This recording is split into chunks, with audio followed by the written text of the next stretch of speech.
Professor Melly Mel, the Hood Postman. You know that vibe. Be sure to click the notification bell, like, subscribe, and share. Drop a comment down below. But y'all see him right there, who we got right here, man. Look at him. The smile just broke across his face instantaneously. So introduce yourself, sir. Bosco. Bosco, man. So Bosco, I think last time we talked about fear, and we talk about a couple of other subjects. But now we get down to the point to where you just come off finishing a great movie, right? Talk to us about the movie. It's a wrap now. We in post-production right now. We editing. Should be in the theaters, Netflix, somewhere around about March. Try to hit the film festival next month. Well, in January, Sundance. It's ready. It all came together pretty good. So right now it's just the editing process, and that take a couple of months.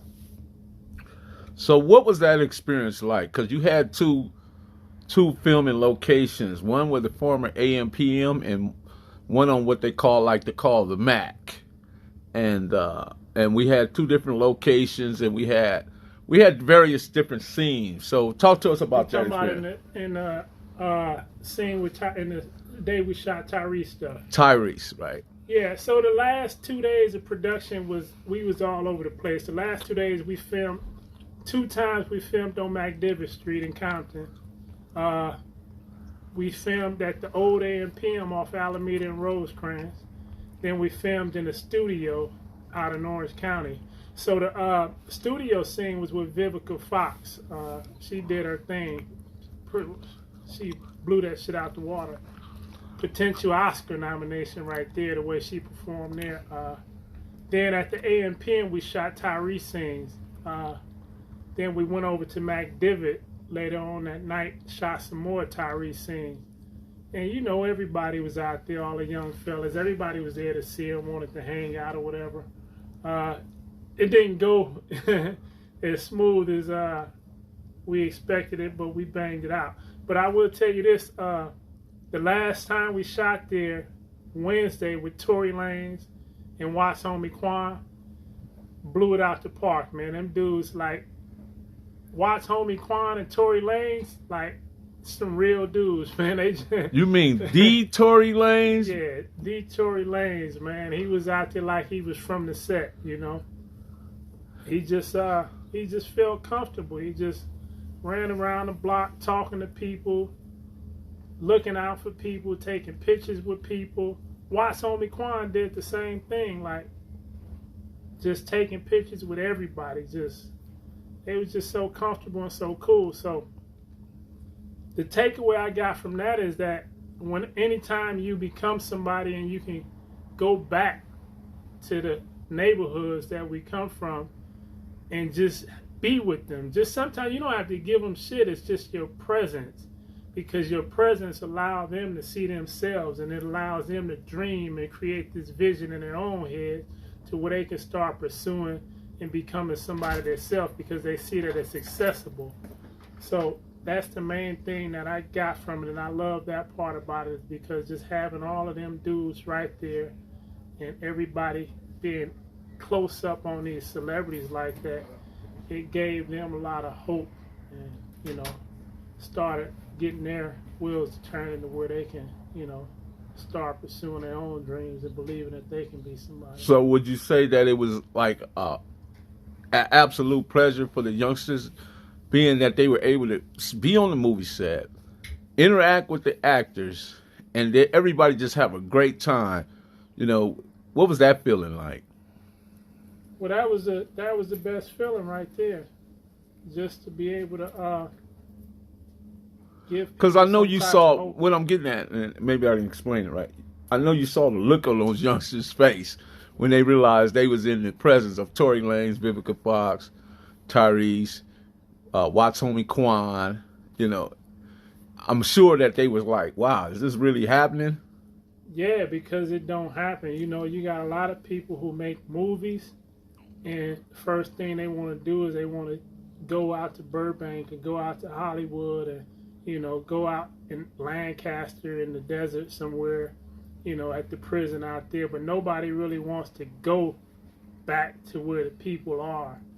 You know, and you know, a lot of it's understandable because a lot of them people have that fear of going back to them neighborhoods, you know. But I wanted to kind of like create a whole different perception and to let people know that it's okay to go there, you know, and you can feel comfortable there and that you're gonna be all right there, you know, because that's what it's about. You can't just turn your back and, you know, go for the hills and forget about the people down there. Do you believe sometimes we as Comptonites get a bad rep as far as a certain archetype? You know what I mean? Because people have envisioned like. Yeah, we do. Because when you mention Compton and you mention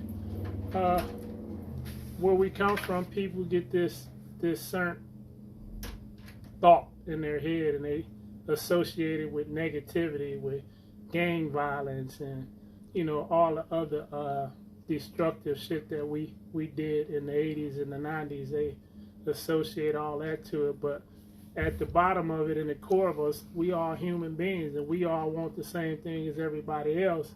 And sometimes it just takes for us to come there, and for people who are in position to come there and, you know, hang out and talk and be one of us and create that hope and give that opportunity. Because that's the problem.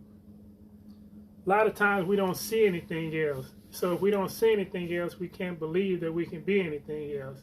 And that's the case with me. I didn't see anything. All I saw was you guys. And all I saw, you know what I'm saying, drugs and gang violence and stuff like that. So when I decided to be my best version of who I could be, the only thing I could come up was being the best Crip or the best drug dealer, because that's all I knew.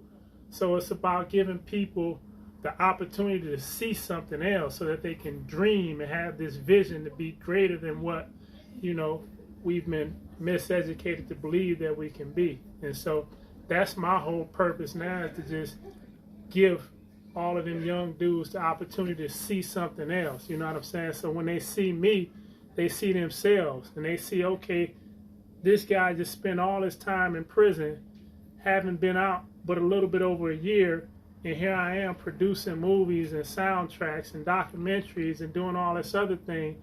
And I'm bringing big name celebrities to the hood, to places where people don't want to be. We're talking about the most dangerous street in Compton. People scared to go over there. But you know what I'm saying? We got celebrities that's coming over there and feeling comfortable and hanging out like it's their neighborhood.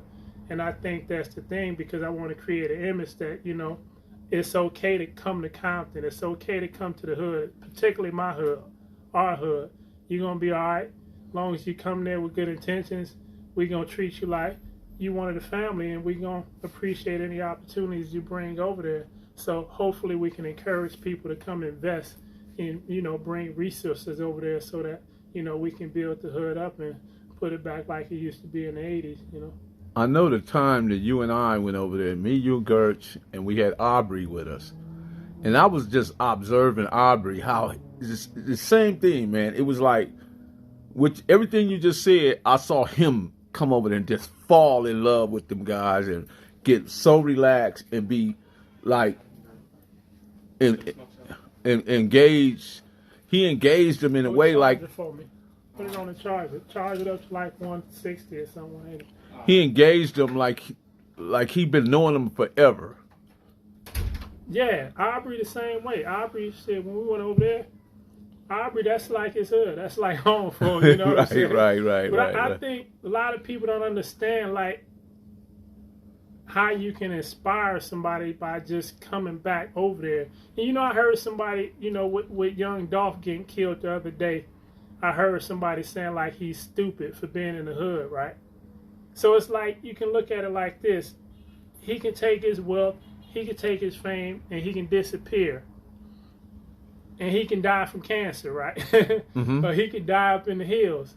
Or he can come back to the neighborhood. You can come back to your neighborhood, risk your life to save other people's lives and inspire people. I mean, I think that's the best way to go. So, you know, never turn your back, no matter how ignorant the hood is. You know what I'm saying? It's gonna be like that. So it takes for us to go back and try to change people's state of mind and elevate people mentally so that they can be on the same level as us. A lot of them won't make it, but if we can help 2, 3, 4, 5, 6, then we did our job. You know?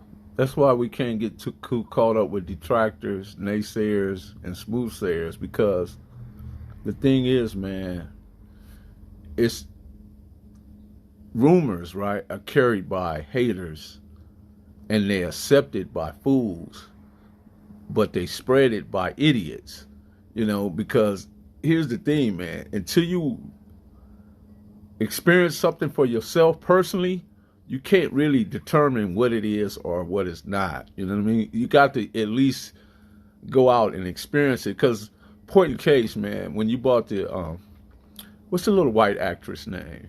Oh, Jennifer Michelle. Jennifer Michelle. Yeah. She's a Disney actor, right? Yeah, actress. Yes. She came on, man, and she was like, because I had a conversation, we was like, wow, I didn't know it was like, whatever her perception of reality of Compton was totally changed that day. Yeah, because then they start feeling the family bond. Because that's all it is at the heart. It's just a group of people who come together to support each other. And sometimes we get miseducated and start supporting the wrong reasons. So all it takes is for people who got common sense to come there and instill the real reasons for us to come together and support each other. And I think that's what she seen that day, you know, and quickly overcame any fears or any stereotypical images they had about Compton and realized that it's just real people who have given the opportunity and they've given the ability to dream and hope that, you know, we all can be somebody. Man, that's awesome. So when everybody, you talking about Vivica, let's get back to Vivica, man. How important was her role? Her role was real important because it added a lot of emotion to the film. So, you know, the story mostly focuses a lot on me escaping from prison. And so it's a lot of action and a lot of scenes taking place inside of prison. And so I think her role was very important because she played the role of my mother. And, you know, it scenes when I was a kid. So it added that little heartfelt, emotional moments into the story. And she did her thing. Like, I don't think anybody could have played, well, matter of fact, I know nobody could have played the role better than she did. She showed her ass off and knocked that shit out the park. And I can agree, even though I wasn't near that day, but based on what I know about my wife and what I know, the character roles that I have seen Vivica play, I think it was perfect. Yeah, she fit her to the T. Yeah, there it is. From the clothes she wore to everything, it was perfect.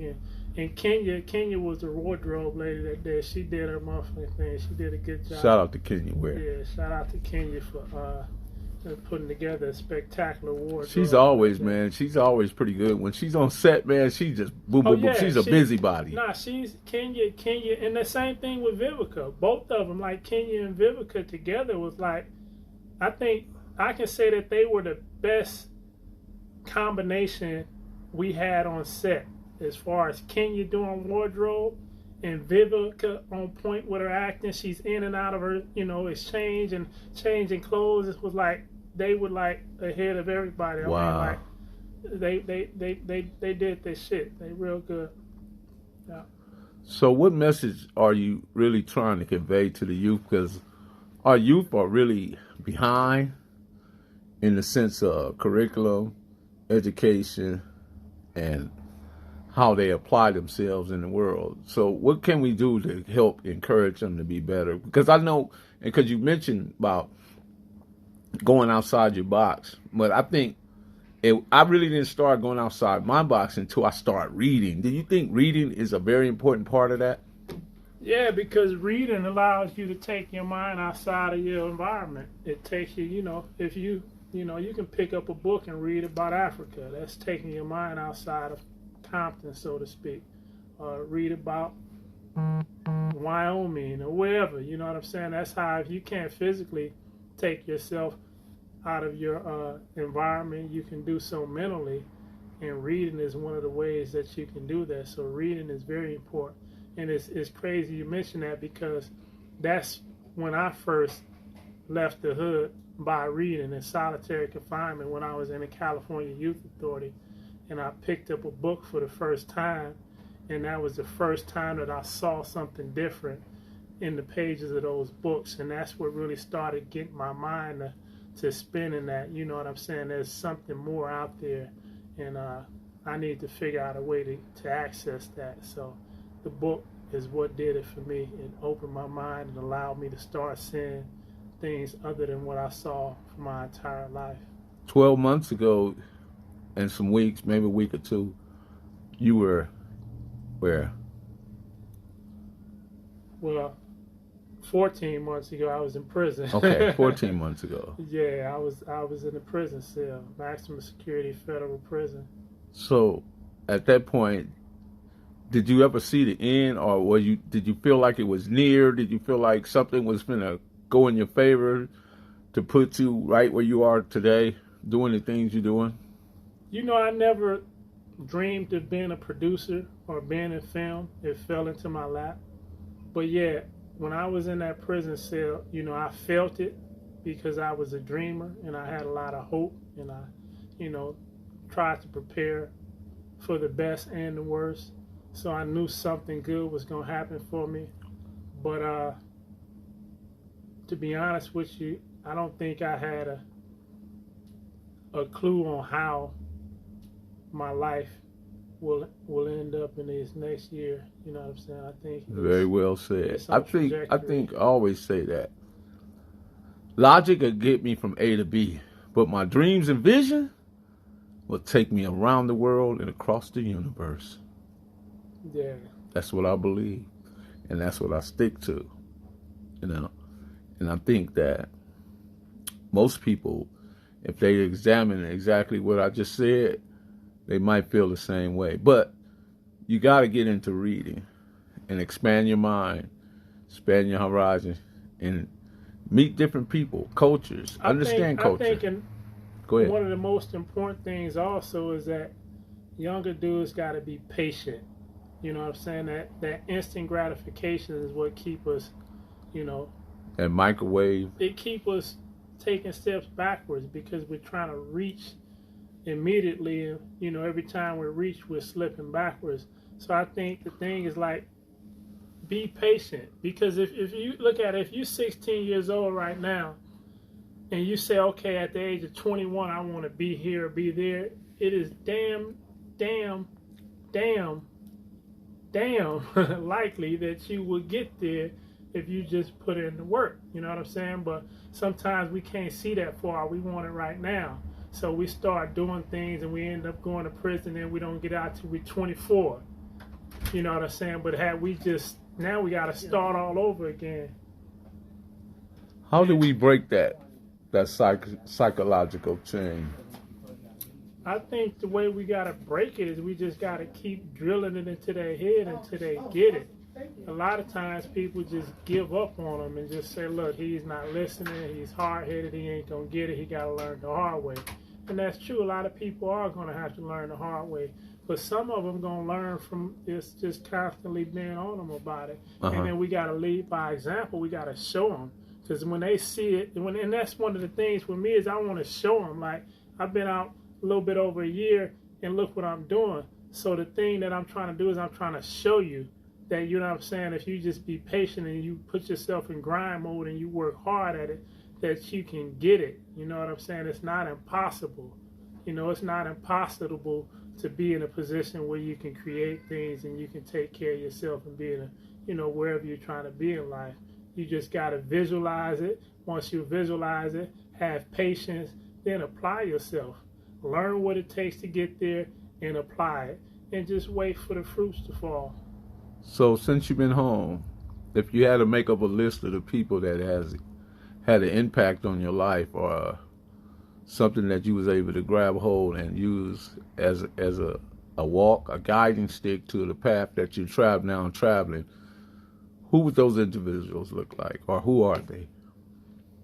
Be honest with you, like Aubrey, you know, he's a lot younger than me, but I learned a lot just by watching him.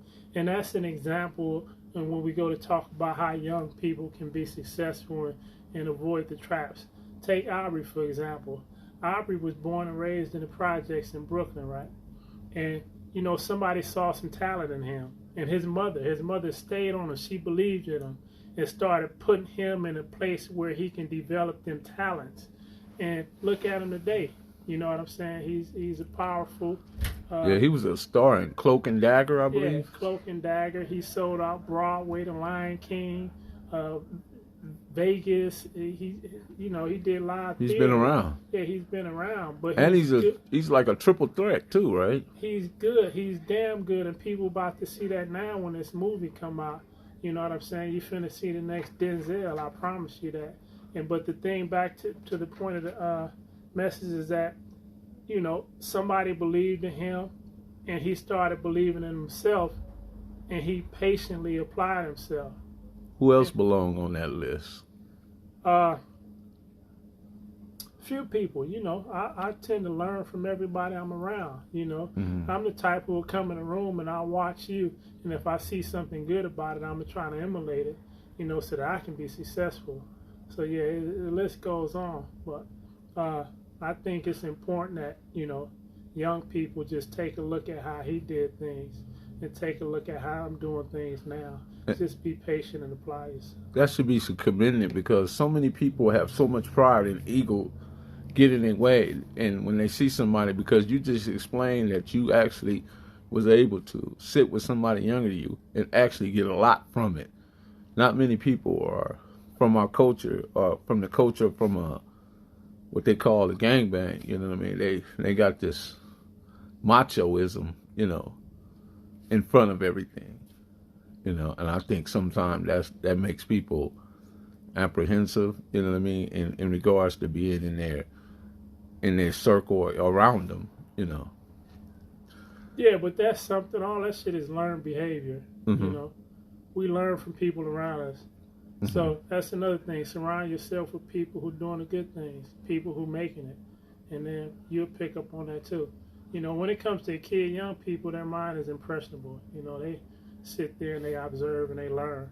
So the thing is just surrounded by good people and let them see other things, and then they'll pick up on it too. But the main thing is just be patient. Don't expect shit to come to you overnight, because it don't. You got to put in the work.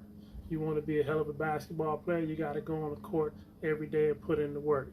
You know, so you want to be a rapper, like a lot of people dream to do, you got to go in the studio, you got to put in the work and just stay at it. You know what I'm saying? You want to be a filmmaker, go put in the work, you know. I'm glad you mentioned it like go that. To the gym, put in the work. And then, you know what I'm saying, 5 years from the time you begin, I guarantee you're going to be where you want to be. So if you're 16, fuck what you want to be at 18, fuck what you want to be at 19. Tell yourself where you want to be at 21 and 22 and start putting in the work. And that's the way you got to look at it. Other than that, we're just going to be wasting our lives chasing the ghost. So just start dreaming. Tell yourself where you want to be 5 years from now and start putting in the work to get there. That's why when you came over today, I saw it as a grand opportunity for me to put in the work. Sit you down and get this interview in, because, you know what I mean, because it's not going to be many opportunities like this to where we just around. Right now we on family time and enjoying this day, right? But at the same time, it was a perfect opportunity for us to sit down and talk about a couple of things on camera. So some of the people that would play the important parts of the movie, who are they? All right, I'm going to give you the cast. So we got Vivica Fox in there. We got Tory Lanez in there. We got Aubrey Joseph in there. DC Young Flies in there. We got Tyrese Gibson in there. Nikki Blonsky. Theo Rossi. And who am I forgetting? I'm forgetting somebody, right? Is that it? I think so. That Theo Rossi, man, he's pretty serious too, man. Some of the movies I don't see him in, you know. Yeah, Theo's a hell of an actor too. Yeah. Yeah. But shout out to everybody that came together on this project and saw it through, man, and just hacked it out, man, and got it done, man. And I appreciate you sitting down with me today. For sure. You know, I'm the Hood Postman. And yeah, and not too many interviews going to be coming from me, so this might be something valuable one day, because I'm going to just be out there putting in the work. There it Let is. There. everybody else talk about me. There it is. There. So with that said, Professor Melly Mel, the Hood Postman. I got Bosco. You heard him. Yep. So the movie be here February, March. Look out for it. The movie Bosco. Follow me on Instagram at QUAWNTAYBOSCO. Quante Bosco. Are you on Twitter as well? I'm on there, but I don't really. You're still adjusting to that one. Yeah, I don't even know how to log in there no more. Probably it's been so long. So, so yeah. Good, man. So all the social medias, man, you can be on. You want to, get familiarized with them. But so again, Professor Melly Mel, the Hood Postman, you know that vibe. Be sure to click the notification bell, like, subscribe, and share. Drop a comment down below so when that dope content hit, it'll feel like it's the 1st of the 15th. We out. We out, Bosco? Yep, we gone, bro. All right.